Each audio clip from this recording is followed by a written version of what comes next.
नमस्ते गुरुजी। और गुरुजी की प्यारी संगत को हाथ जोड़कर जय गुरुजी।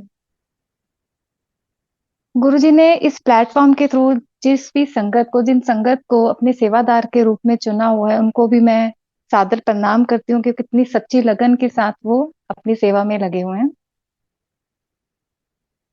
तो जैसे कि गुरुजी के वचन ही है कि सत्संग करन वाले दा भी कल्याण ते सत्संग सुनन वाले दा भी कल्याण। तो आज इस प्लेटफॉर्म के थ्रू गुरुजी ने मुझे ये मौका देके अपना सत्संग शेयर करने का मौका देकर ना जाने मेरे कौन से गुनाह बख्शवाने का एक बहुत ही अनमोल अपॉर्चुनिटी दी है, मौका दिया है। तो उसके लिए अनंतम अनंतम शुक्राना गुरु महाराज का। गुरु जी से यही अरदास है कि मेरे शब्दों और मेरी वाणी पर उन्हीं का हुक्म रहे। वो जो बुलवाना चाहते हैं, जो सुनवाना चाहते हैं, वही हो।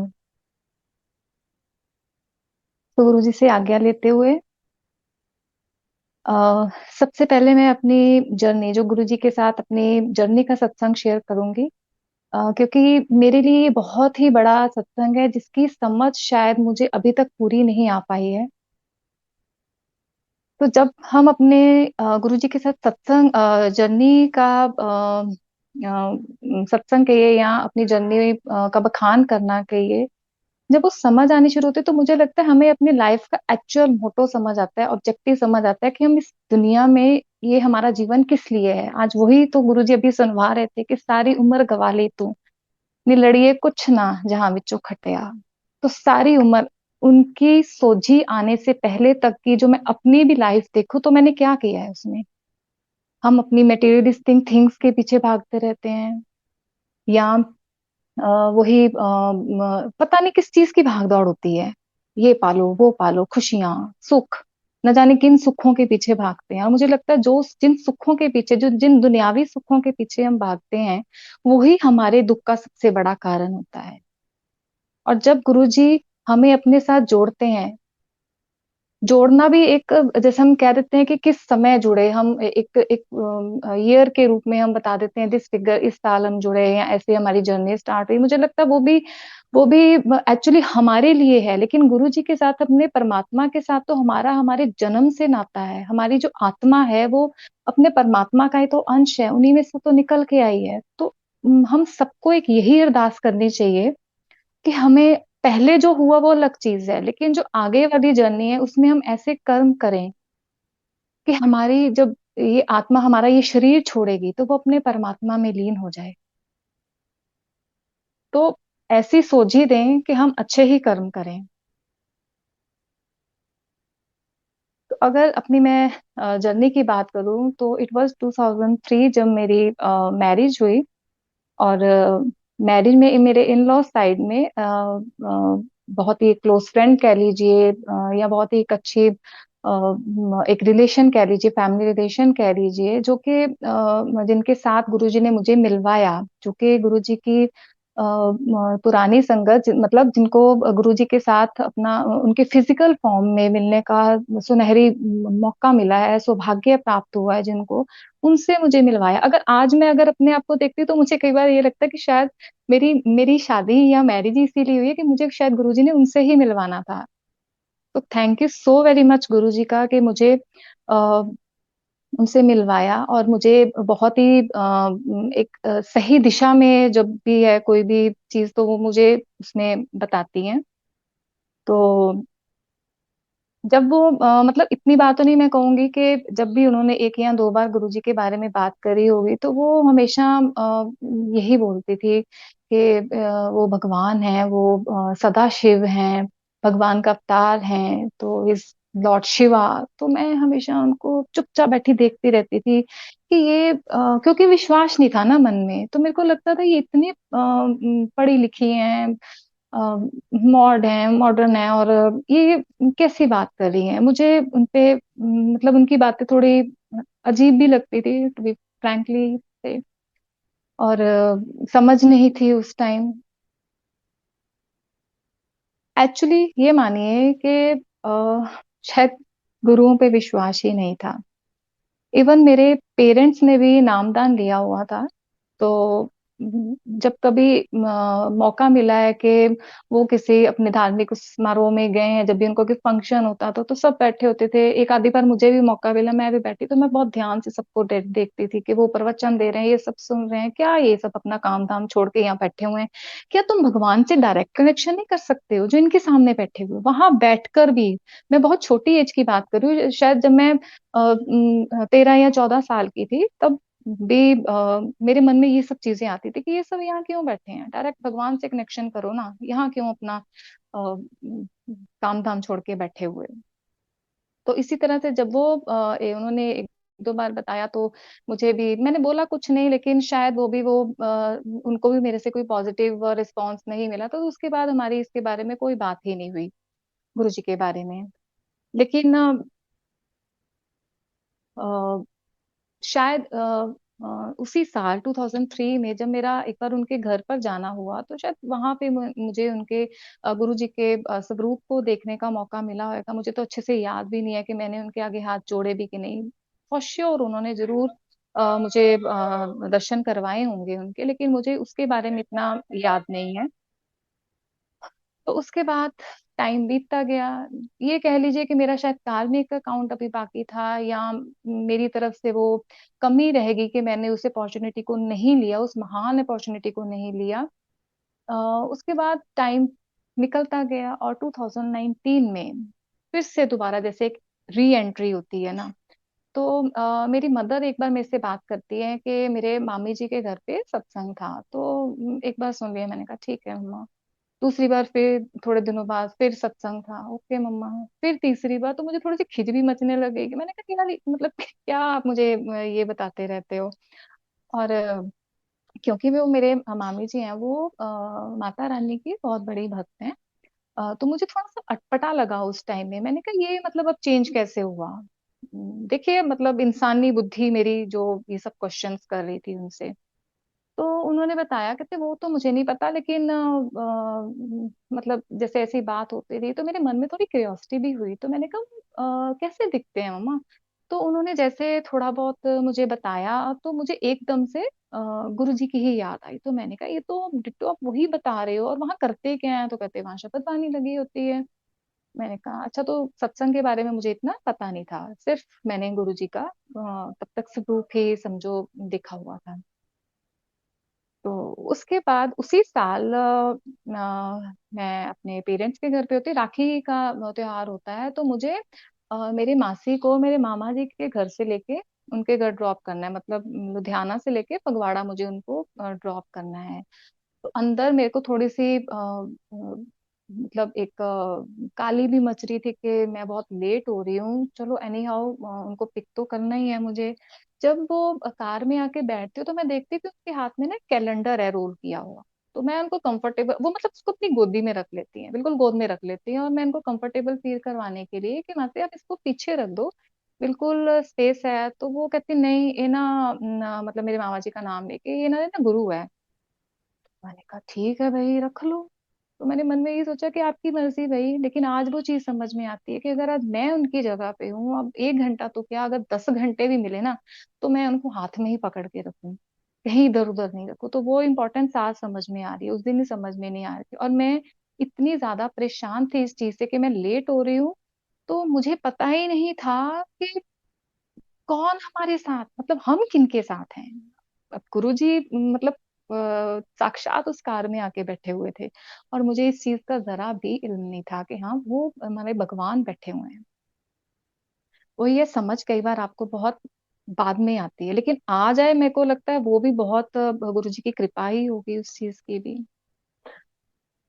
तो उसके बाद 2020 में ऐसे टाइम बीतता गया। 2020 सबको जैसे पता है कि कोविड का टाइम था, तो आई थिंक जुलाई या अगस्त की बात होगी, जुलाई की आई गेस। तो उसमें उन्हीं संगत के थ्रू जिनसे सबसे पहले मुझे गुरुजी का पता चला था, वो सत्संग गुरुजी ने उनके थ्रू फिर मतलब उनकी ही भी दोबारा से इस जर्नी में री एंट्री करवा दी कि उनके घर पे सत्संग था, और वो मुझे आने के लिए बोलती हैं। तो फिर मेरे वही इंसानी दिमाग बहुत बड़े हैं इस पट वाले, अगर आप भगवान है, इफ यू आर गॉड, तो मेरे कर्म तो इतने अच्छे नहीं हैं।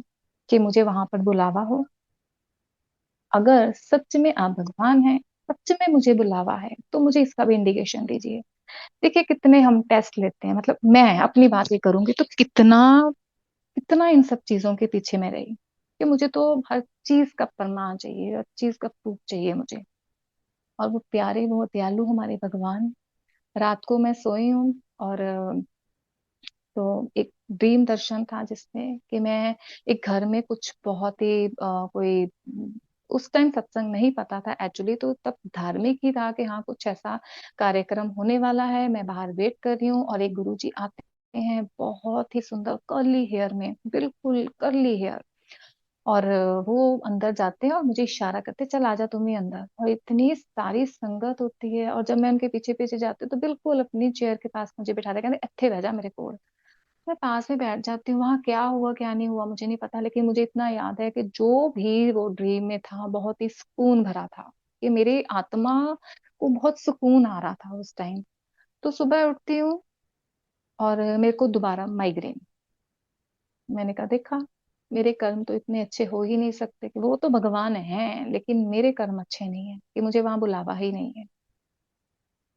लेकिन जैसे जैसे वो दिन निकलता गया, क्योंकि सत्संग शाम का टाइम था, जैसे जैसे वो दिन निकलता गया मेरा माइग्रेन ठीक होता गया। अदरवाइज वो बहुत ही एक बुरी स्टेज पे आ जाता है।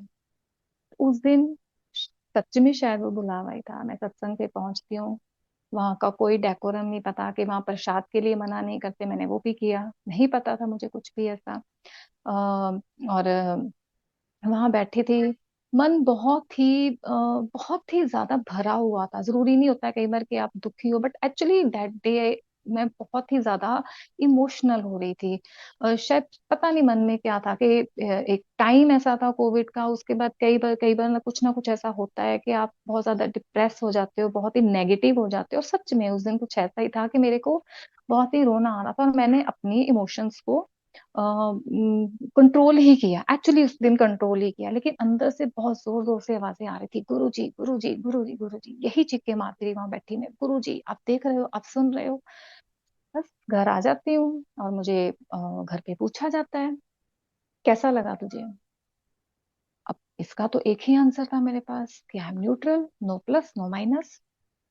और जैसे कि मैंने आपको बताया कि जैसे मन में बहुत अजीब से ख्यालात थे, उस टाइम बहुत ही अजीब चीजें चल रही थी। तो आ, मैंने एक ही चीज बोली कि मुझे ना भगवान से डायरेक्ट आंसर्स चाहिए, मुझे ये इनडायरेक्ट बातें समझ में नहीं आती हैं। तो मुझ पे हंसा जाता है इस चीज को लेके, कहते हाँ हूं तेन भगवान ना इतने डायरेक्ट आंसर देना है। मैं कहा व्हाई नॉट, क्यों नहीं, जब मैं उनसे डायरेक्ट क्वेश्चन कर रही हूँ तो वो डायरेक्ट आंसर क्यों नहीं करेंगे। Thank you so very much guru जी, क्योंकि गुरु जी के ही तो वचन है, डायरेक्ट कनेक्शन बनाओ, there is no way of indirect connection. जितना आप इनडायरेक्टली किसी के थ्रू गुरु जी के साथ जुड़ने का रास्ता अपनाते हो, आप उतने ही भटकते हो। और ये उसके बाद भी बहुत बार ऐसा हुआ कि चाहे किसी सत्संग में जाके हो, कई चीजों को लेके हो जाता है, लंगर प्रसाद को लेके हो जाता है, आरती को लेके हो जाता है, बहुत सारी चीजें। आप सब भी शायद इसमें से निकले होंगे कि ऐसी चीजें कई बार होती है कि आप इतने कंफ्यूज हो जाते हैं कि एक्चुअल करना क्या है। कि जो हमें सिंप्लिसिटी सिखाई है, जो गुरुजी ने सिखाई है, उससे तो हम हट के पता नहीं किन रिचुअल्स में या किन चीजों के पीछे भागना शुरू हो जाते हैं।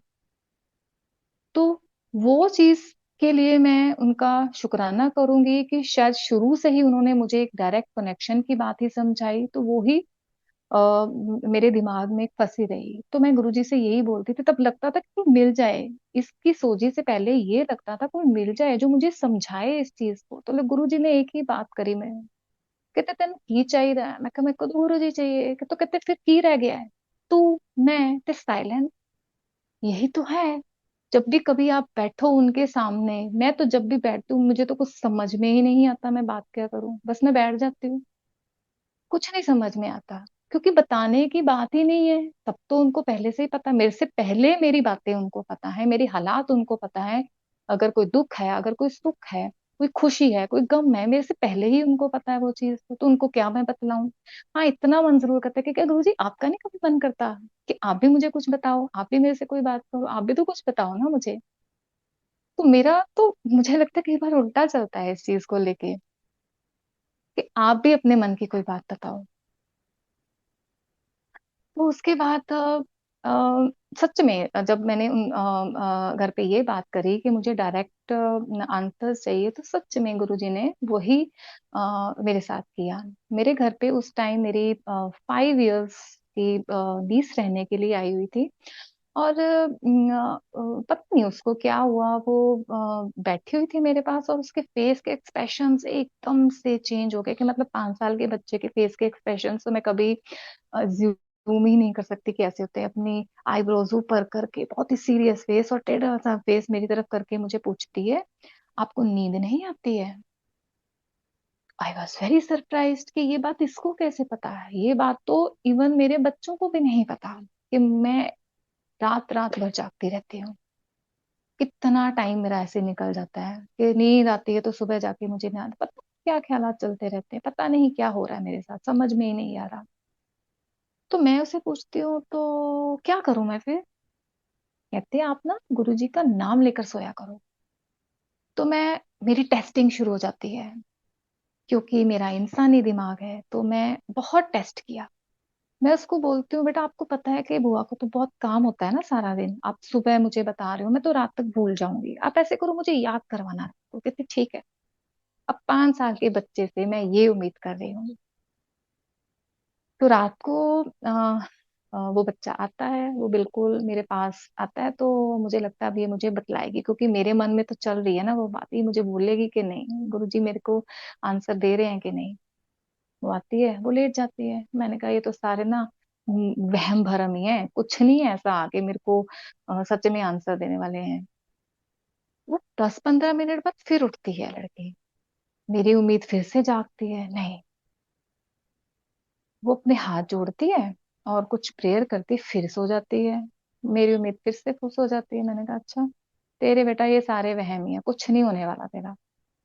वो 10 मिनट बाद फिर उठती है और मेरे कान में आके बोलती है, आपको मैं याद करवा दूं कि आपको प्रेयर करके सोना। जय गुरु जी। जय गुरु जी। कि देखिए कैसे उसने मुझे, एक 5 साल के बच्चे ने किस तरीके से मुझे उस तरफ आप विश्वास की तरफ कहिए या उस तरफ लगाने के लिए कहिए, कि उसको गुरुजी ने चूज किया। और बहुत सारे ऐसे ही उसने मुझे और आंसर्स ऐसे करे जो कि मेरे लिए बहुत हैरानी वाले थे, कि गुरुजी मुझे मिलने आते। मैंने कहा कैसे दिखते हैं? कहते कर्ली हेयर। तो मैं वही सोचूं, अरे कर्ली हेयर का तो ड्रीम दर्शन आया था मुझे, जिसमें कि एक गुरुजी आते हैं और मुझे अपने पास बिठाते हैं, और ये भी कर्ली हेयर उन्हीं की बात कर रही है। तो मैंने कहा आपने तो गुरुजी को देखा है, तो उनके तो सिर पे बाल नहीं है। कहते वो तो भगवान है ना, वो तो कोई भी रूप लेकर ले सकते हैं, कभी बाल हो भी सकते हैं कभी नहीं भी हो सकते, वो इंसान थोड़ी है। तो वो बच्चा इतने विश्वास के साथ बोल रहा है मुझे। तो उसके बाद जैसे कहिए कि बहुत कुछ ऐसा होता गया जिसको हम कई बार एल्यूजन्स बोलते हैं। और और जैसे सत्संग मैं सुन रही हूँ, अगर लेटे हुए रात को, तो पैर के पास इस ब्लू स्टार का ऊपर जाना, और बिल्कुल आप स्टैचू की तरह लेटे हुए, आपको दिख रहा है आपके पैर से ऊपर कुछ जा रहा है, लेकिन आप कुछ नहीं कर पा रहे हो, क्योंकि आपकी सोच पे, आपकी बॉडी पे उस टाइम आपका कंट्रोल ही नहीं है। आपकी सिर्फ आंखें खुली होकर देख रही हैं उस चीज को। शायद उस टाइम वो आंखें तैयार ही नहीं थी कि वो उस ऑरे को उतनी अच्छे से, उस ऑरा को उतने अच्छे से ले पाए। सिर्फ उन्होंने दर्शन दिए, और मुझे पता नहीं था कि ये सब क्या होता है। वो तो किसी सत्संग में मुझे गुरुजी ने सुनवाया कि गुरुजी किस तरीके से अपने दर्शन भी देते हैं, किस तरीके से अपनी पेरेंट, अपनी प्रेजेंस फील करवाते हैं। तो अगर अपने आप को मैं मानूं, तो मैं उस संगत में से हूँ जिसने चमत्कार को नमस्कार किया है।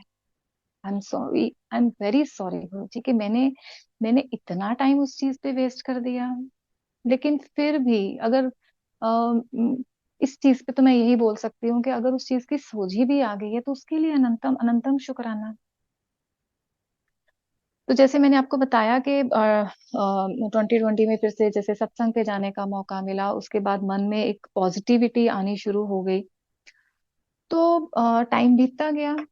कोई भी जैसे अब पूछता है आपसे, आप गुरु जी के साथ कब जुड़े? तो मेरा एक ही आंसर होता था, 2003 में पता चला, 2020 में जी हम उनके साथ जुड़ गए, उन्होंने हमें अपने साथ जोड़ लिया, बस यही आंसर होता। तो अभी कुछ महीने पहले की बात है, स्टार्टिंग ऑफ दिस ईयर ही कह लीजिए, तो मुझे ना एकदम से जैसे शायद गुरु जी से ही बात कर रही थी कि 1998 में मेरे फादर साहब चले गए, उनकी एकदम एक दिन तबीयत खराब हुई और वो चले गए।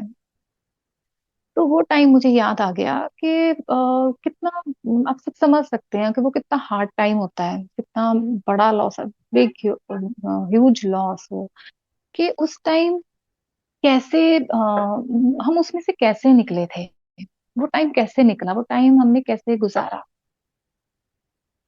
तो ये क्वेश्चन जब गुरुजी से चल रहा था, मतलब क्वेश्चन नहीं, उनसे जस्ट बात ही कर रही थी कि गुरुजी ये पता नहीं वो टाइम कैसे निकला होगा। तो उन्होंने कानों में शब्द डाले, 1998 फाइन, अ फाइन डे, एक फाइन इवनिंग कहिए, कि एक तेरे घर पे एक लेडी आई थी जो कि बिल्कुल एक घर छोड़ के हमारे रहती थी।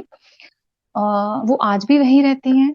और उन्होंने घर आके तुम्हें तुम्हारी मदर को जैसे सत्संग के लिए बोला, तो हमें नहीं समझ में आया सत्संग क्या होता, तो उन्होंने बोला जी मेरे घर ना कीर्तन है, if I don't forget, I think 4 to 6 कुछ टाइम ऐसे उन्होंने बताया, 4 to 6 का टाइम उन्होंने बताया कि सत्संग है। क्योंकि पापा को गए अभी इतना टाइम नहीं हुआ था, तो मम्मा भी बहुत ज्यादा उस टाइम अपसेट थे, हम सब अपसेट थे। और फिर भी वो जैसे होता है ना कि मन मार के वो चली गई, लाइक 4:30 या 5 के आसपास वो चली गई।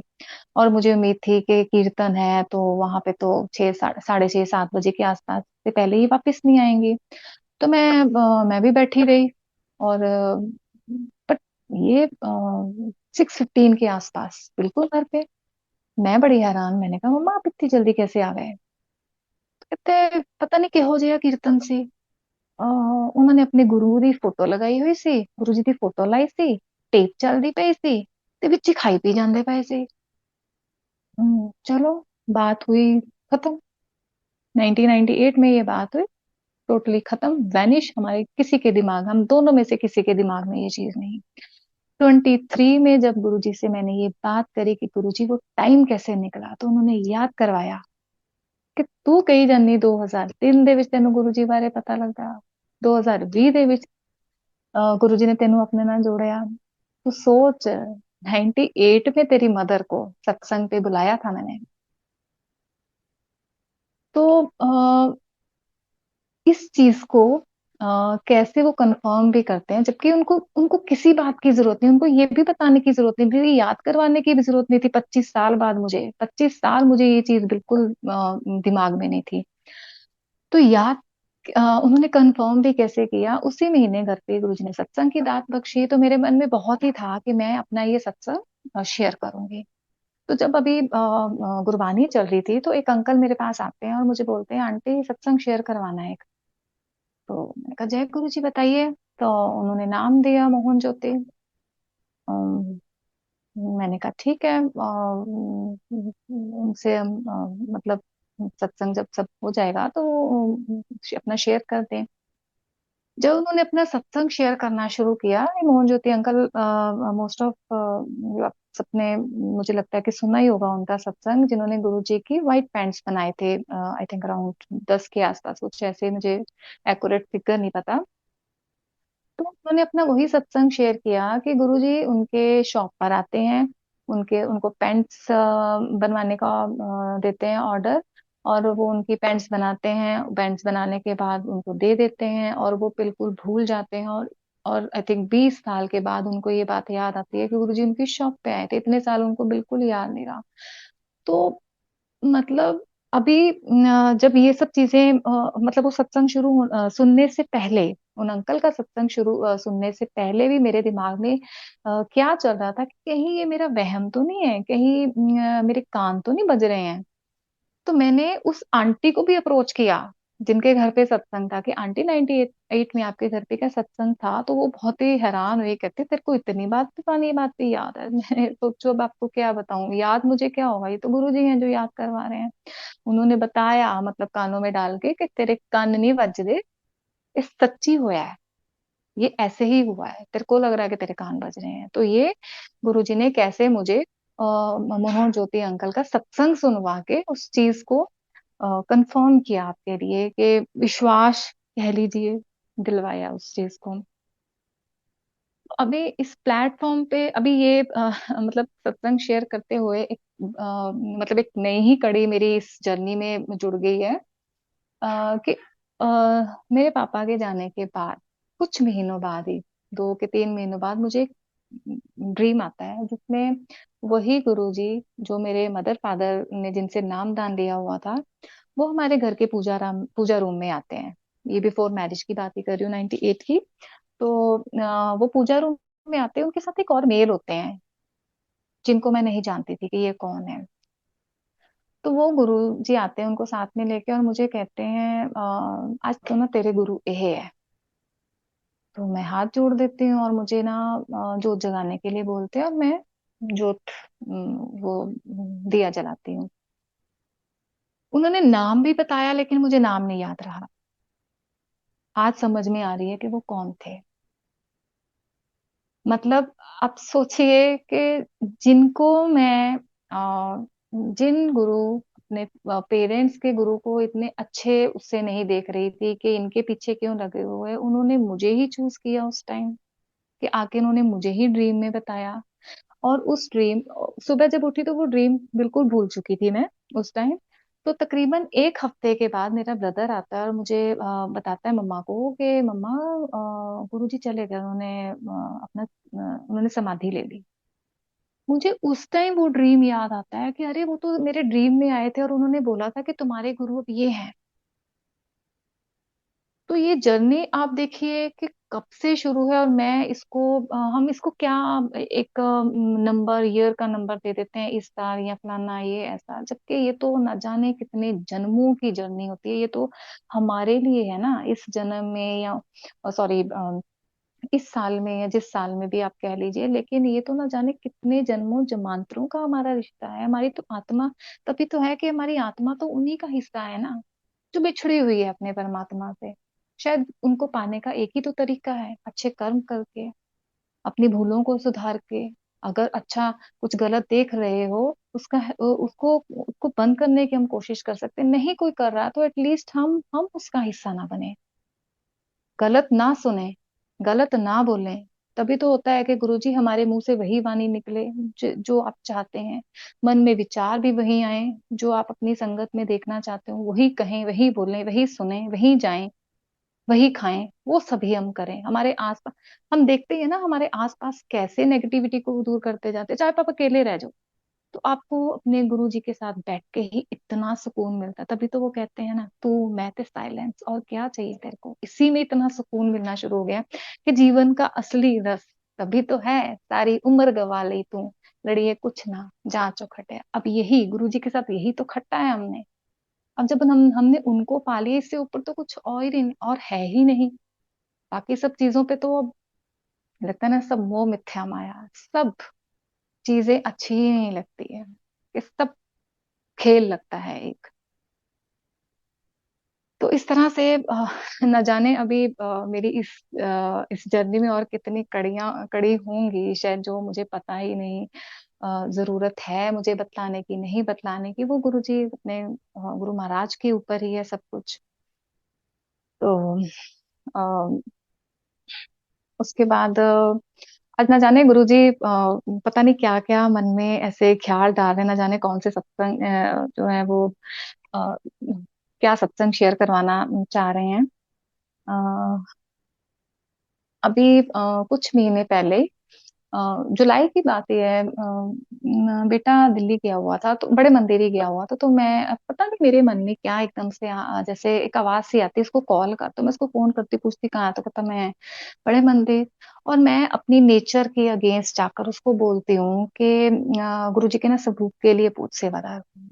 जबकि ये मेरी नेचर में है ही नहीं कि मैं कोई भी ब्लेसिंग मांगू। अब ब्लेसिंग के ऊपर भी अगर मैं बात करूं तो गुरु जी ही मन में डालते हैं कि जैसे सत्संग में कई बार ब्लेसिंग्स डिस्ट्रीब्यूट होती हैं, वो गुरु जी की मर्जी से ही हो रही होती हैं, लेकिन कई बार बहुत ही गलत चीजें भी, आई एम वेरी सॉरी कि हो सकता है मेरे वर्ड्स आपको हार्श भी लगे इस चीज को लेके, लेकिन जैसे इन आंखों ने जो तौहीन होती देखी है ना, तो वो बड़ा दुख लगता है उस चीज का मन में कि गुरु जी का जिस फोटो को आप स्वरूप मान रहे हो, जिसको आप भगवान मानते हो, जो है ही भगवान, साक्षात भगवान ही है, उसके ऊपर ही वो पानी की बोतल, जल प्रसाद की बोतल रख देंगे, उसी के ऊपर खाने का कुछ प्रसाद है वो रख देंगे, तो ये क्या तरीका है? उम, अगर अगर गुरु जी बंटवा रहे हैं वो, तो उसको उस भाव से भी तो बांटना चाहिए ना। जो दे रहा है उसके साथ साथ उससे ज्यादा रिस्पॉन्सिबिलिटी लेने वाले की भी होती है। जो उस टाइम सेवा में है वो तो कई बार प्रेशर में आके कि बहुत सारी संगत ऊपर ही चढ़ रही है, तो वो फटाफट देने की कोशिश करते हैं, जो कि उनको भी मुझे लगता है कि स्ट्रिक्टली इस चीज पे एक्शन ही होना चाहिए उनका, कि नहीं, आराम से एक लाइन में लगिए। और ये संगत की भी ड्यूटी बनती है कि आप एक लाइन में लगे, अपनी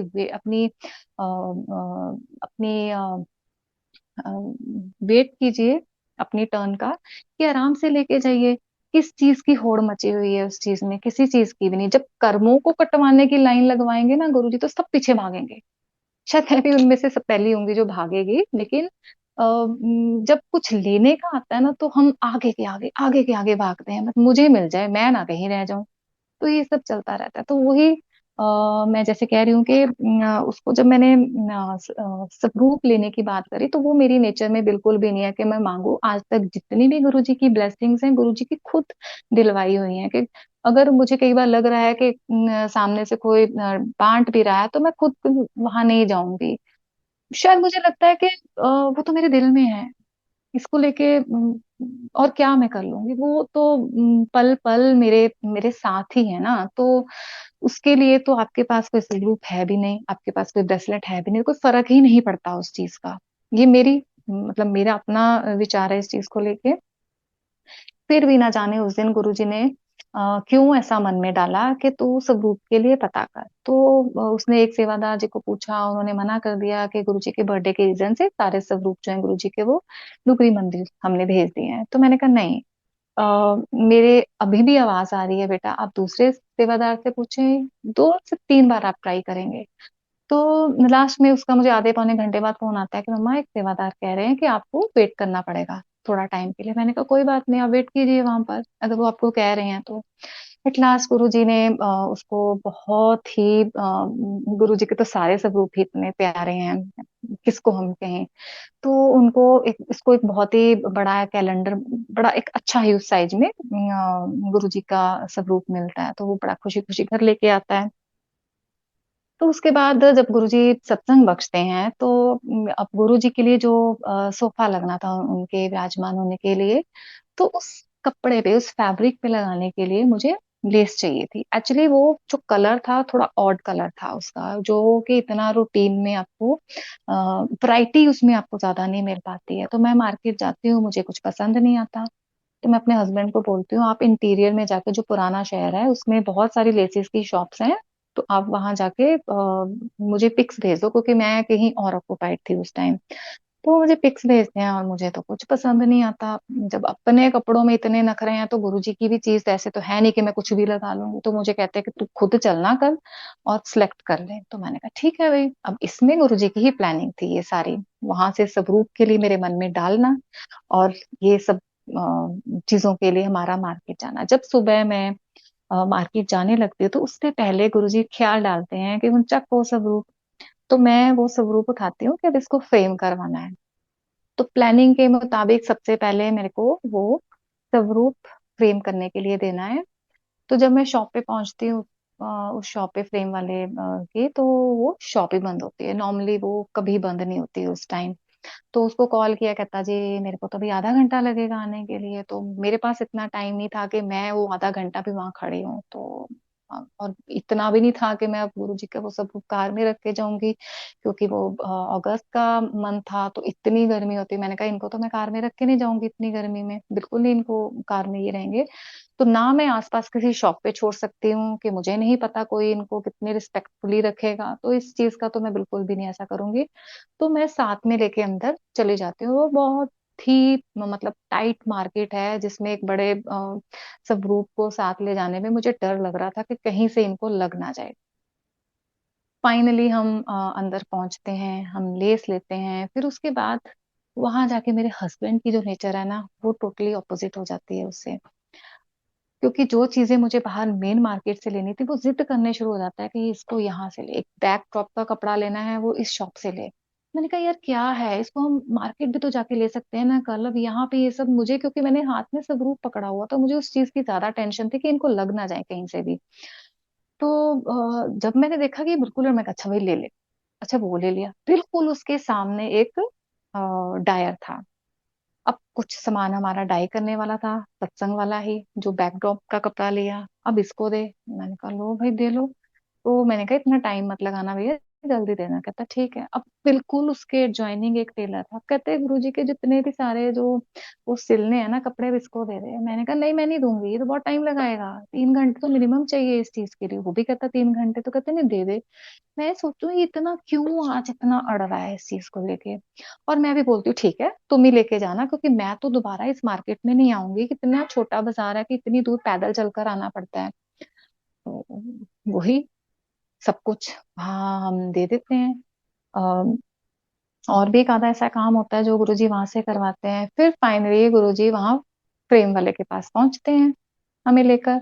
अब सब फ्रेम करने के लिए हमने वो दे दिया, फिर मार्केट हम वापस जाते हैं, क्योंकि कुछ और लटरम पटरम से हमारे काम होते हैं, क्योंकि 3 घंटे भी हमें वो गुजारने थे। तो बाकी काम करके जब मैं हम सारा मतलब ले आते हैं सामान। ये जैसे सत्संग 8th का था, और ये मैं 6th की बात कर रही हूँ, 6 तारीख को हम ये सब काम कर रहे हैं। 7th मॉर्निंग जब मैं उठती हूँ, आंखें जैसे ही मेरी खुलती हैं, तो गुरुजी सीधा एक ख्याल मन में डाला, देखा तेरे सामने सारे काम कराते मैं। मैं भी सोचू यार बात तो सही है, कपड़े भी सिल गए, वॉश भी हो गए, आज तो प्रेस के लिए जाने हैं। और आज बेटा तेरे पास टाइम ही कौन सा था, क्योंकि तुमने लंगर के लिए भी सामान कलेक्ट करना है सारा, और शाम को तेरे को कहीं सत्संग पर भी जाना है, तो तेरे पास टाइम कौन सा था। तो वो मैं कह रही हूँ ना कि उस टाइम मेरे हस्बैंड अपनी नेचर के उल्टा हो गए, क्योंकि उनको पता था कि इसकी समझ में शायद अभी नहीं आएगा, या ये अगर जिद करेगी तो शायद हो सकता है वो ना भी माने। तो उसको उड़ाया उस जगह पे। सत्संग भी हो गया। सत्संग होने के बाद मतलब हम, मैं तो इसी चीज पे, छोटी बुद्धि मेरी जो इसी चीज पे खुश हुई जा रही है, अरे वाह यार गुरुजी ने तो सारा काम ही करवा दिया, कितना मेरा काम आसान कर दिया। इस छोटी बुद्धि को बाद में समझ में आया, गुरुजी ने ही मन में डाला कि तेनू पता मैं अंदर गया सी, वो शॉप तो कभी बंद होती नहीं उस टाइम, जिस टाइम तू फ्रेम वाले के पास गई उस दिन उसकी शॉप बंद रखी। फिर वो अंदर गए, अंदर जाके लेस वाला, फैब्रिक वाला, डायर, टेलर और एक दो और शॉप्स को ब्लेस करके आए हैं। गुरु जी के कितने हमने ये सत्संग सुने हैं ना, जेडी संगत गुरु जी को नहीं पहुंचती, गुरु जी उन्हें खुद ब्लेस करन चाहते हैं। चाय वाले अंकल का सत्संग सुना है ना हमने, तो वो कहते मैं अपना गला छोड़ के कहाँ जाऊं, तो गुरु जी खुद अपनी संगत को उसके उसकी शॉप पर अपनी संगत को चाय पिलवाने लेके गए। वो चाय पिलवाना तो एक बहाना था ना, अपने उस भगत को ब्लेस करने के लिए गए। और ये मानिए कि उन सब में से किसी को कुछ भी नहीं पता कि आज उनको कितनी बड़ी ब्लेसिंग्स मिल गई। और यही सत्संग कुछ दिन पहले गुरुजी ने मुझे सुनवाया कि गुरुजी का बड़े मंदिर में कोई फंक्शन था, और वहां पे उनके कुछ संगत को डांस परफॉर्मेंस की सेवा मिली थी। और वो जो संगत थी उन्होंने चांदनी चौक जाके फैब्रिक खरीदा और टेलर से जो भी कपड़े सिलवाए, वो गुरुजी ने उनको ब्लेस किया था उनके थ्रू। और उम, वो संगत ने बताया कि किस तरह से वो टेलर और वो जो फैब्रिक वाले आज किस किस लेवल पर है, जबकि उनको भी नहीं पता कि गुरुजी ने उनको कैसे ब्लेस किया। तो ये है हमारे परमात्मा। हमें, हम न जाने किन ब्लेसिंग्स कई बार बात करते रहते हैं, ब्लेसिंग्स तो अनगिनत ऐसी ब्लेसिंग्स होंगी जिनका हमें पता ही नहीं होगा कि उन्होंने हम पे क्या क्या ब्लेसिंग्स कर दी हैं। हमें तो बहुत चुनिंदा, बहुत ही गिनती की पता होंगी, लेकिन उन्होंने तो अनगिनत हमारे ऊपर हमें ब्लेसिंग्स दी हुई हैं। तो उसी तरह से अ, अभी इसी मंथ अक्टूबर में फिर से गुरुजी ने एक सत्संग की दात बख्शी। तो उन्होंने जब अगस्त में सत्संग हुआ ना, तो गुरुजी ने जैसे तकरीबन हर महीने के बाद जैसे वो सत्संग करवा रहे थे गुरुजी, जिसको भी ब्लेसिंग्स देनी थी सबको ही मिल रही थी वैसे तो उसके बाद उन्होंने ना जैसे मन में ख्याल डाल दिया, उन्होंने थोड़ा सा लला है, मन में शांति आ गई कि सा लला है, क्योंकि उनको पता था कि बीच में मेरी तबीयत में भी प्रॉब्लम आनी है, बहुत सारी चीजें ऐसी थी कि उनको पता था कि अभी तुम्हें शायद एक रेस्ट पे रहना है। ठीक है। तो अक्टूबर अभी आधा हुआ और फिर से मन में खलबली बस शुरू हो गई, और गुरुजी ने एक डेट डाल दी, 2 अक्टूबर। अब फिर से मेरा दिमाग, इंसानी दिमाग शुरू हो गया चलना, क्योंकि बेटा दिल्ली से अपने कॉलेज से उसको आना था 27 को, और सेकंड की उसकी वापसी थी, सेकंड शाम की।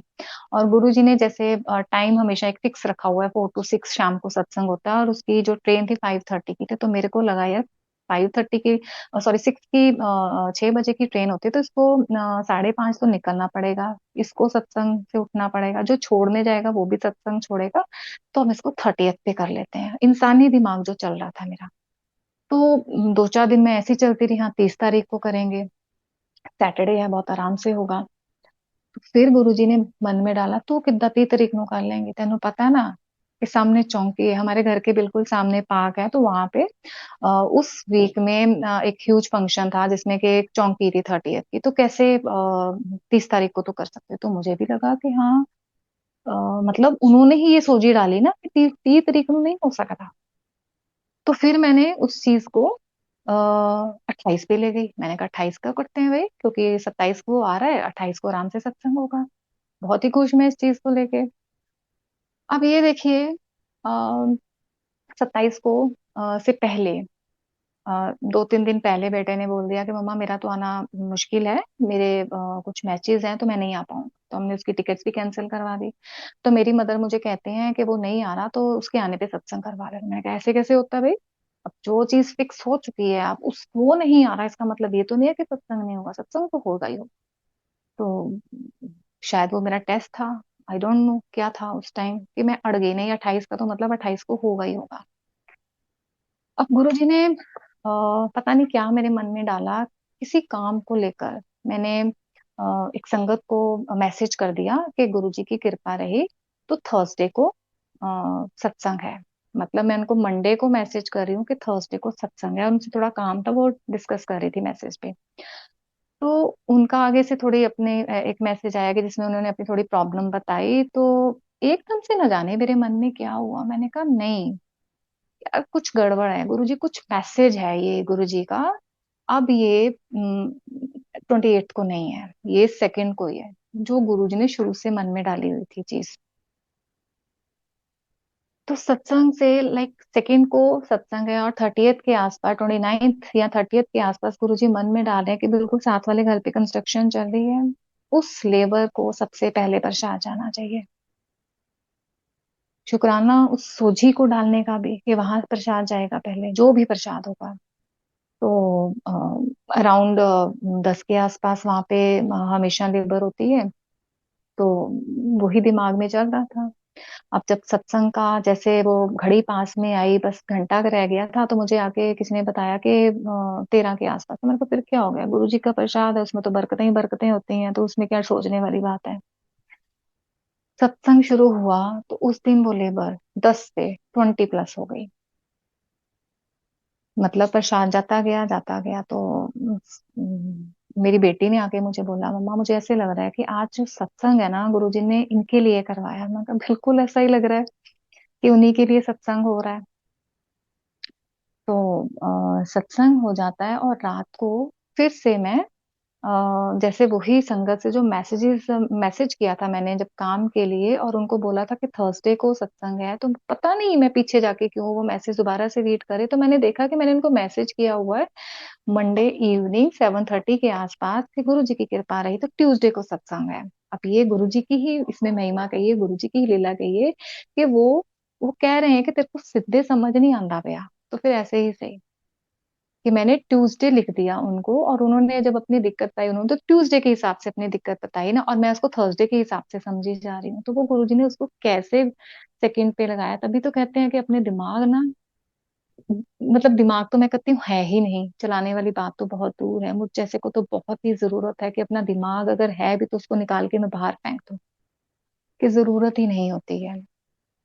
तो उस दिन देखिए 28 को और 30th को जितने सेकंड को लेबर थी वो 28 या 30 को नहीं थे, जो उस दिन स्पेशल लोग आए थे, लेबर आए थे, न जाने किनको गुरुजी ने उस दिन ब्लेस करना था उनमें से।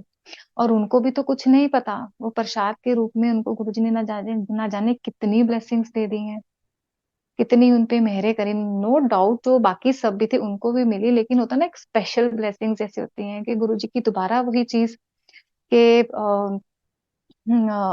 जैसे हम कहते हैं ना कि जिथे मेरी संगत नहीं आ सकती उत्थे मैं आप ब्लेस करन जाना, तो उनको ब्लेस करने के लिए गुरुजी ने ये एक मीडियम बनाया था उस दिन। उसके लिए अपना दिमाग लगाने के लिए मैं सॉरी बोलूंगी गुरुजी, लेकिन अनंतम अनंतम शुक्राना कि अगर आपने वो जरिया भी बना लिया, अनंतम शुक्राना, तहे दिल से उस चीज के लिए शुक्राना। एक और बहुत ही क्यूट सा सत्संग कहूंगी, मुझे अपना याद आ रहा है जब भी जलेबी देखती हूँ मैं, तो मुझे अपना वो सत्संग याद आ जाता है। 2021 की बात है, बैसाखी का दिन था उस दिन, और मेरी बेटी और मेरी नीस मेरे पास रहने के लिए आई हुई थी, तो हमारा प्लान बनता है कि मतलब प्लान तो हमारी तरफ से ही कहिए, अ, हमें गुरुद्वारा साहिब में जाके लंगर करना है वहां पर। तो मैंने उनको बोला है कि हम 1:30 बजे के आसपास निकल जाएंगे। अब वो क्योंकि बच्चों को स्कूल में छुट्टियां चल रही थी कोविड का, जैसे भी स्कूल खुले नहीं थे तो बच्चे अपना आराम से उठते थे, और वो आराम आराम से तैयार हुए, और मुझे इतनी भूख जबरदस्त लग रही थी। और मैंने जब 2 बज गए तो मैंने उठा के फ्रूट खाना शुरू कर दिया, तो मेरी नीस मुझे बोलती क्या हम तो जा रहे हैं, आप फ्रूट क्यों खा रहे हैं? मैं कहा यार मैंने बहुत भूख लग रही है, तो हम समझ ही नहीं आ रहा, इतना लेट कर रहे हो तुम लोग, मतलब गुरुद्वारा साहिब जाना तो तुम ऐसे तैयार श्यार होने में लगे पड़े हो। तो जब हम वहाँ गुरुद्वारा साहिब जब एंटर करते हैं, जो लंगर हॉल होता है, तो मुझे दूर से ही ना कुछ येलो येलो दिखाई देता है, तो मेरा तो बस मुंह में जैसे पानी भर जाता है, वाह यार आज तो यहाँ पकौड़े खाने के लिए मिलने वाले हैं। तो जब पास में जाती हूँ तो देखती हूँ वो जलेबियां होती हैं, मैंने कहा चलो जलेबियां तो मिलेंगी, पकौड़े नहीं है तो। और जब मैं अपनी लंगर की थाली लेती हूँ, उसमें सेवादार जो सब्जी प्रसाद और वो जब डालते हैं, तो उसके बाद जब मैं प्रसादा डलवाने के लिए प्लेट आगे करती हूँ, तो न जाने उन सेवादार को क्या होता है, वो मुट्ठी भर के प्रसादे रुमाली रोटी 7 के 8 मेरी प्लेट में रख देते हैं। प्लेट में रखने के बाद उनको भी थोड़ा फील होता है कि ये मैंने क्या किया, वो अपना हाथ आगे करते फिर पीछे ले जाते हैं, और मैं भी, मेरे मुंह से कुछ निकलता ही नहीं कि सेवादार जी मैं इतना कहाँ से खा जाऊंगी 8-9 प्रसादे। ना उन्होंने कुछ बोला ना मैंने कुछ बोला, चुपचाप प्लेट उठा के लाके बैठ गई। मैं कहा गुरुजी भूख लगी सी पर तुस तो मैंने पढ़ नहीं पाता, आज इतने प्रसादे यार मेरी प्लेट में डाल दिए। चलो, वो मेरे बच्चे तो साथ में, तो खा लोगे आप, खा लोगे, आपको भूख लगी है? मैं कहा अच्छा। नो डाउट उन्होंने भी उसमें से एक दो प्रसादे ले लिए, बाकी सारे के सारे उस दिन गुरुजी ने अच्छे से मुझे खिलवाए।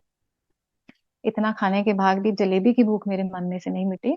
और जब अपनी प्लेट रखने जा रही, मैंने कहा ये जलेबी नहीं आई है, जब भी प्रसाद नहीं आया, और जब जाती हूँ तो वहां पे वो जो टब था कुछ भी नहीं वहां पे जलेबी।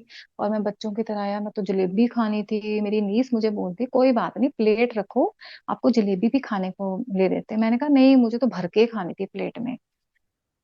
अब कुछ नहीं था, कहते प्लेट तो रखो भाई। प्लेट रख के हम अंदर गुरुद्वारा साहिब में, जहाँ श्री गुरु ग्रंथ साहिब जी हैं, उनको हाजिरी लगाने के लिए अंदर चले जाते हैं। वहां जाके भी जब अपनी हाजिरी लगाते हो तो एक ही बात बोलते, गुरु जी अज ना मैनू जलेबी नहीं मिली खाने के लिए।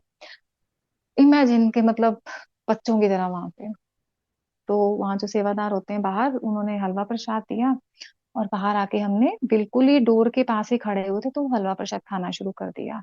तो मेरे पीछे से जैसे एक आवाज आती है, कुछ बोल, और बच्चों को मैं बोलती हूँ, मैंने कहा मैंने तो अंदर गुरुजी को यही बोला, कहते हैं हाँ सुन रहे थे हमारी लालची माँ, अ, इतना खाने के बाद भी जलेबी मांगी जा रही है। तो मेरी नीस बोलती है जो तो बुआ तुम्हें जलेबियां मिलनी है ना, तो इतनी मिलनी है कि तेरे से खाई भी नहीं जाएंगी। मैंने कहा मिले तो सही।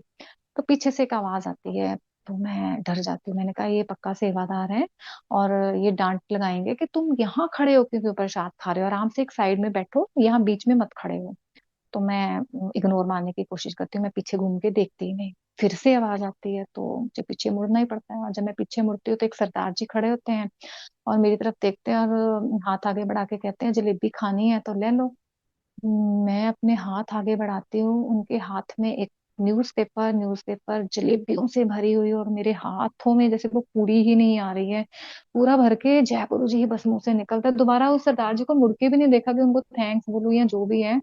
तो बाद में मेरी नीस बताती, कहते हैं आपने उनके मुंह पे, उनके फेस का की खुशी देखी थी, वो कितना खुश होके आपको जलेबियां दे रहे। मैंने कहा नहीं, जलेबी से तो नजर ही नहीं हटी, इतनी इतनी लालची इंसान मैं। तो मैं ये सोचूं कि कहाँ वो लंगर हॉल, कहाँ हम खड़े थे, कहाँ से वो सेवादार जी घूम के आए और वो जलेबियां दे रहे हैं मुझे। और सच में मेरी नीस वाली वही बात कि जो जलेबियां मिली हैं ना तेरे को खातियां नहीं जा रही हैं, वो मैंने आके घर में कंटेनर में भर ली। मुझे लगता है कि वो 3 से 4 दिन में जलेबियां ही खाती रही हूँ, इतनी गुरुजी ने जलेबियां दिलवा ली। मतलब इतनी छोटी छोटी चीजों पे जब हमारे गुरु साहिब का इतना ध्यान है, आपकी छोटी छोटी खुशियों पे इतना ध्यान है, तो हमें चिंता किस बात की है कि अगर दुख भी आ जाता है तो हम इतने लड़खड़ा क्यों जाते हैं, वो हम सब उन पर ही हम क्यों नहीं छोड़ देते। तो इसीलिए इसको बड़ा मैं नोटी सा, मुझे लगता है कि बड़ा मेरा एक ये सत्संग नोटी सा ही है, जैसे कि जब भी जलेबी देखती हूँ मुझे वही अ, हमेशा याद आता है। तो अ, अभी जैसे साखी भी हमने एक शब्द भी सुना है कि औखी कड़ी ना देखन दे अपना विरत संभाले। तो जब औखी घड़ी सच में आती भी है ना, तो हम हिल जाते हैं, लेकिन गुरुजी आपको उसमें से ऐसे ही निकालते हैं। ऐसा ही टाइम था पिछले साल, जब मेरी मदर को प्रॉब्लम डायग्नोज हुई और उनकी कीमोस स्टार्ट होनी थी। तो उससे पहले उनको लेग में चलने में प्रॉब्लम थी। तो गुरुजी ने सबसे पहले तो उनको बड़े मंदिर बुला के उनको प्रसाद वगैरह प्रसाद खिलाया, मतलब उनको ब्लेस किया। उसके बाद मुझे जैसे फैब में एक ड्रीम आता है कि जिसमें बिल्कुल डार्क है, और बहुत ही ज्यादा डार्क, जिसमें मुझे सिर्फ अपनी मदर दिखाई देती हैं कि वाइट कपड़े हैं, वाइट हेयर है उनके, बिल्कुल ग्रे हेयर, बहुत ही कॉटन जैसी सॉफ्ट सुंदर सी प्योर व्हाइट कलर जैसे होता है, और बहुत मेरे को बड़े, मतलब ठीक ठाक सी खड़ी दिख रही है मुझे। तो मैं एकदम से उठती हूँ डर कर, और कि ये क्या था, तो उसको एक ड्रीम समझ के मैं भूल जाती हूँ। तो उसके बाद लाइक मुझे ये वेब में अगर ड्रीम आया तो मैं के आसपास उनकी एमआरआई होती, क्योंकि उनकी प्रॉब्लम सही नहीं हो रही होती लेग में। तो उस एमआरआई में सारी उनकी प्रॉब्लम पता चलती है। तो उसके बाद जैसे उनकी अब कीमो स्टार्ट होनी है, तो हम बहुत अपसेट थे इस चीज को लेके कि ये तो बहुत ही हार्मफुल होती है इसकी रेडिएशन, ये सब जो मेडिसिन वगैरह हैं। तो मेरी अपने ब्रदर से बात हो रही थी, तो मैं उसको मतलब ये बोलती हूँ कि मैंने कहा गुरु जी से अरदास ही करते हैं कि गुरु जी इसको ना ड्रीम में कटवा दो। तो वो मुझे कहते हैं ना गल्ला होंगी है, तो मुझे बहुत ही रोना आता है। नो डाउट मुझे अपनी मदर की तकलीफ, उस टाइम की प्रॉब्लम पे बहुत ज्यादा परेशानी होती, लेकिन जब वो ये चीज बोलते हैं ना कि गल्ला होंगी है, तो मेरा मन और तकलीफ से भर जाता है कि यार तो तुमने भगवान पे, मेरे भगवान पे क्वेश्चन मार्क कर दिया है। तो घर आती हूँ मैं वापस, और तो यही होता है कि गुरुजी बोल तो दिया, अब इस ये ड्रीम, अब ड्रीम किसको आएगा, तो मैंने कहा जिसने बोला अब उसी को आएगा ना। तो एक ड्रीम दिखाते हैं गुरुजी कि जिसमें सीढ़ियां उतर के नीचे आती हूँ, बेटा मेरा छोड़ने आता है मुझे नीचे तक। जब मैं वो सीढ़ियां नीचे उतरती हूँ, तो बिल्कुल सामने एक बहुत ही जैसे एक भयानक सा कुछ दृश्य दिखाई देता है, और मैं अपने बेटे को बोलती हूँ बेटा अपना वापस ऊपर चले जाओ, मैं अपने आप चली जाऊंगी। और जब मैं सीढ़ियां उतरती तो मुझे मेरी मदर की आवाज सुनाई देती है कि मुझे वो बुला रही हैं। तो मैं उसको बहुत बोलती हूँ कि तू चला जा, वो कहता नहीं मम्मा मैं चला जाऊंगा। तो सामने क्या है उस रूम में जो बिल्कुल अंधेरा है, कि वो बंदा खड़ा है, कोई कोई इंसान खड़ा है, लेकिन ना तो उसका फेस दिख रहा है ना कुछ, बिल्कुल काला जैसे कुछ इतना काला कि उस सिर्फ उसके वेस्ट के नीचे के कपड़े दिख रहे हैं, और वो कढ़ाइयों में तेल है, उसमें कड़छियां चला रहा है। कि इतना वो हॉरेबल था कि मेरा मन डर के मारे कांपा जा रहा था। तो मैं वहां से लाइक चलना शुरू करती हूँ, तो एक जगह पर मैं क्या देखती हूँ कि बेटा जाके कटे पेड़ के ऊपर बैठ जाता है। मुझे और डर लगता है। फिर उसको बोलते कि भाई तू ऊपर चला जा, मैं नानी के पास जा रही हूँ। कहता मैं अपने आप चला जाऊँ। तो इतने से सामने से दो और इंसान ऐसे आते हैं जो कि बहुत ही शॉर्ट हाइट के होते हैं, और उनके पास दो डॉग्स भी होते हैं। तो वो मुझे बोलते हैं कि इसको बोलो यहाँ से चला जाए, हमें अपना काम करना है, हमारे काम में कोई बाधा ना डाले ये। मैंने कहा मैं इसको कॉल कर देती हूँ, मैं फोन करती हूँ कि बेटा आप चले जाओ। इतना कह के मैं अपनी मदर के पास चली जाती हूँ कि बहुत छोटा सा रूम होता है, वहां पर ही मदर बिल्कुल बिल्कुल सही बैठी होती हैं। तो मुझे समझ में नहीं आता कि ये सब क्या दिखाया गुरुजी ने मुझे। तो उसके बाद बड़े मंदिर जाने का मौका मुझे मिलता है, उससे तकरीबन कुछ दिनों के बाद ही। तो जैसे जैसे मैं बड़े मंदिर में चलना शुरू होती हूँ, मुझे मेरा वही ड्रीम रिकॉल होना शुरू होता है। सीढ़ियां उतर रही हूँ, सीढ़ियां उतर के बाद जो समाधि वाला कमरा है, वो कमरा था जिसमें मुझे वो सब होता दिख रहा था कि अंदर कुछ चल रहा है। उसके बाद बेटा जहाँ कड़े कटे पेड़ के ऊपर बैठा था, तो वहां देखती हूँ कि वहां संगत के बैठने के लिए बेंच लगे हुए हैं, चेयर्स लगी हुई हैं। फिर उसके बाद जहां से मैं एक रूम में जाती हूँ, वो रूम नहीं मुझे समझ में आया, लेकिन बाद में मुझे जब मंत्र जाप चलता है, जो डेली मंत्र जाप आता है लाइव, तो उसमें मैं देखती हूँ वही वाला दरवाजा कि जिसमें शायद वो गुरुजी का उसमें मेडिटेशन करते थे, कि उस रूम में बिठा के गुरुजी ने मेरी मदर को लाइफ ब्लेस करी, कि उसमें दिखाया कि तेरी मदर बिल्कुल सही है। नो डाउट मम्मा की उसके बाद कीमोस भी हुई, उनकी रेडिएशंस भी हुई, उनकी मेडिसिन भी चल रही है, लेकिन वो सब जैसे होता है ना कि हमें तसल्ली देने के लिए था, लेकिन वो तो सब ऑलरेडी कर चुके थे। और बहुत ही शुक्राना इस चीज का कि उन्होंने वो मुझसे कटवाया, ना कि कटवाए बिना उसको ठीक किया। क्योंकि अगर ऐसे ही ठीक हो जाता तो ना जाने वो आगे कैसे अगले जन्मों में चला जाता है या जो भी है। अभी तो उन्होंने भी गुरुजी का लड़ पकड़ा हुआ है, तो गुरुजी ने उसको कटवा दिया। अब तो यही होता है कि गुरुजी कष्ट अगर कोई आता भी है ना, तो ये ना मुंह से कभी निकले कि गुरुजी इस कष्ट से निकाल दो। ये होता है गुरुजी इस कष्ट से, इस कष्ट को कटवा दो। बस उस कष्ट को कटवाने के लिए आप सब्र, पेशेंस देना, अपना हाथ जो है, हमारा हाथ हमेशा पकड़े रखना। तो इस तरह से गुरुजी ने हमें उस औखी घड़ी में किस तरह से निकाला कि वही चीज है ना कि कुछ भी अब तो गुरु जी को कहने से भी डर लगता है, क्योंकि हमारे परमात्मा इतने दयालु हैं कि कई बार तो अपने ऊपर ले लेते हैं। अब उस चीज से ज्यादा डर लगता है कि अगर कुछ सही भी करना है तो तब करना, अगर अपने ऊपर कोई कष्ट मत लेना, क्योंकि वो चीज कभी गवारा नहीं होगी कि हमारी वजह से आप अपने ऊपर कोई तकलीफ लें। वो चीज कभी बर्दाश्त नहीं हो सकती है।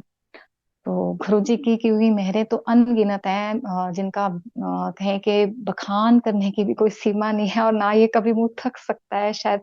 उसके लिए तो ना जाने कितना समय की, वही ना कि समय का भी ध्यान नहीं रहता है कई बार। तो फिर भी आज के लिए गुरु जी से आज्ञा लेती हूँ।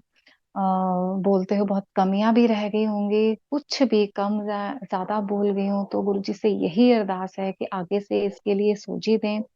सो once again thank you so much guru ji, अनंतम अनंतम शुक्राना। जय गुरु जी।